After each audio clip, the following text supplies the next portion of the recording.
দেখছেন প্রাণ juice presents প্রবাস কণ্ঠ প্রাইম নিউজ।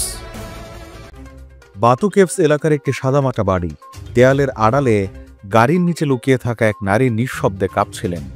প্রায় ১৬ বছর ধরে বাইরের পৃথিবী থেকে বিচ্ছিন্ন এক ইন্দোনেশীয় গৃহকর্মীকে অবশেষে উদ্ধার করে মালয়েশিয়ার ইমিগ্রেশন বিভাগ। ৫৬ বছর বয়সী এই নারীকে কর্তব্যরত ইমিগ্রেশন কর্মকর্তারা যখন খুঁজে পান, তখন তার মুখে এক অনিশ্চিত ভয়, কখনো ধরা পড়ার ভয়, কখনো আবার পালানোর সুযোগ না পাওয়ার শঙ্কা। নিয়োগকর্তার কঠোর নির্দেশে লুকিয়ে থাকতে থাকতে তিনি এতটাই আতঙ্কিত হয়ে পড়েছিলেন যে কথা বলতেও দ্বিধা করছিলেন। তার গল্পটি নিছক এক গৃহকর্মীর দুর্দশা নয়, এটি দীর্ঘদিনের শোষণ, নিপীড়ন ও বঞ্চনার যন্ত্রণা।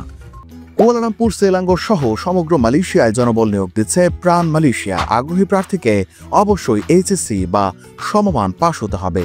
মোটরসাইকেল চালনায় পারদর্শী বৈধ ভিসাধারী প্রবাসীরা আজই হোয়াটসঅ্যাপ করুন এই নম্বরে। তাকে প্রতিশ্রুতি দেওয়া হয়েছিল মাসে ৬০০ রিঙ্গিত বেতনের, কিন্তু গত ২ বছর ধরে কোনো বেতনই পাননি তিনি।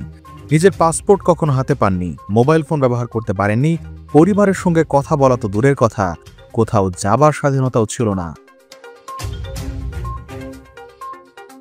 ১৬ বছরেরই দীর্ঘ সময় তিনি কাজ করেছেন বিরতি ছাড়া, বিশ্রাম ছাড়া। ঘুমানোর জন্য তাকে সুযোগ বুঝে কিছু সময় চুরি করতে হতো। প্রতিনিয়ত বকাঝকার শারীরিক নির্যাতন তার নিত্যসঙ্গী ছিল বলে ধারণা করছে ইমিগ্রেশন বিভাগ। অভিযানের পর তার নিয়োগকর্তাকে গ্রেপ্তার করেছে মালয়েশিয়ার ইমিগ্রেশন বিভাগ। তিনি স্বীকার করেছেন এক নিকটাত্মীয়ের মাধ্যমে তিনি গৃহকর্মীকে নিয়োগ করেন। ইমিগ্রেশন জানায় নারীর আচরণে স্পষ্ট ছিল ভয় এবং ট্রমার চিহ্ন। অনেক বছর ধরে স্বাধীনতা হারানো একজন মানুষের ক্লান্ত নিঃশ্বাস, মানব পাচার ও জোরপূর্বক শ্রমের সূচকগুলো মিলিয়ে দেখা হয়েছে জাতীয় নির্দেশিকা অনুসারে।